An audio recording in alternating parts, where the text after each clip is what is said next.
வணக்கம், welcome to Kundavai cooks. இன்றைக்கி என்ன பார்க்க போகிறோன்னா வேர்க்கடலை குருமா. அதற்கு தேவையான பொருட்கள்: 1/4 கப் வேக வச்ச வேர்க்கடலை 3 மணி நேரம் ஊற வச்சுட்டு குக்கரில் 1 கப்பு தண்ணி விட்டு கொஞ்சம் உப்பு சேர்த்து 3 விசில் விட்டு வேக வச்சுருங்க. 1/2 கப் துருவிய தேங்காய், 3 முந்திரி, 1 டீஸ்பூன் வேக வச்ச வேர்க்கடலை, இதெல்லாம் அரைச்சிக்கோங்க. 3 தக்காளி, 2 பச்சை மிளகாய், 3 மீடியம் சைஸ் வெங்காயம், 1 இன்ச் இஞ்சி, 8 பல் பூண்டு, 1 டீஸ்பூன் சாம்பார் தூள், அது இல்லை அப்படின்னா 1 டீஸ்பூன் வரமிளகாத்தூள், 2 டீஸ்பூன் தனியாத்தூள், சோம்பு 1/2 டீஸ்பூன், கிராம்பு 2, 1 இன்ச் பட்டை, அதெல்லாம் அரைச்சி வச்சுருக்கேன்.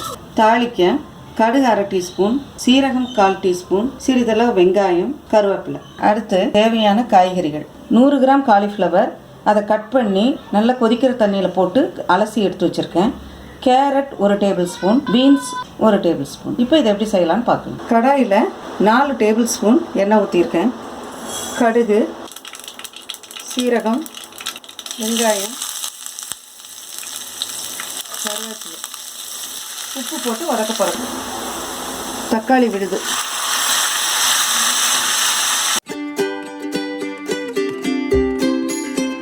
பச்சை வாசம் போக வதக்கணும்.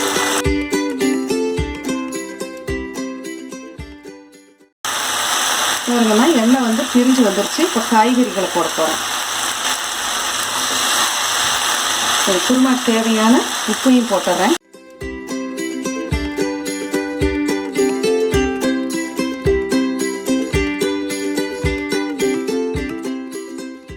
வதக்கின காய்கறிகளை குக்கரில் போட்டுட்டேன். அதுக்கு 1.5 டம்ளர் தண்ணி ஊற்றிட்டு மஞ்சத்தூள் கொஞ்சம் போட்டு ஒரே ஒரு விசில் வைக்க போகிறேன். குக்கரில் ஒரு விசில் விட்டு எடுத்து கடாயில் ஊற்றிட்டேன். அரைச்சி வச்ச தேங்காய் விழுது,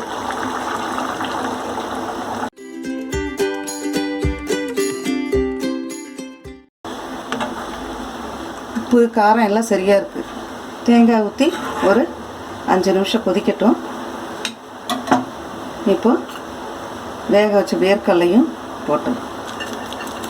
5 நிமிஷம் ஆயிடுச்சு. பச்சையாக கருவேப்பிலை போட்டிங்கன்னா சுவையாக இருக்கும். மல்லி இலை. இந்த ரெசிபியை ட்ரை பண்ணி பார்த்துட்டு உங்களுடைய கமெண்ட்ஸை எங்களுக்கு போடுங்க. உங்களுடைய ஃபேமிலி ஃப்ரெண்ட்ஸுக்கு ஷேர் பண்ணுங்கள். குந்தவி குக்ஸ் சேனலை சப்ஸ்கிரைப் பண்ணி வச்சுக்கோங்க. கூடவே பெல் ஐக்கானை கிளிக் பண்ணிடுங்க. அப்போ தான் உங்களுக்கு நாங்கள் போடுற ரெசிபியினுடைய நோட்டிஃபிகேஷன்ஸ் தொடர்ந்து வந்துக்கிட்டே இருக்கும். மீண்டும் ஒரு புதிய ரெசிபியுடன் உங்களை சந்திக்கிறேன். நன்றி, வணக்கம்.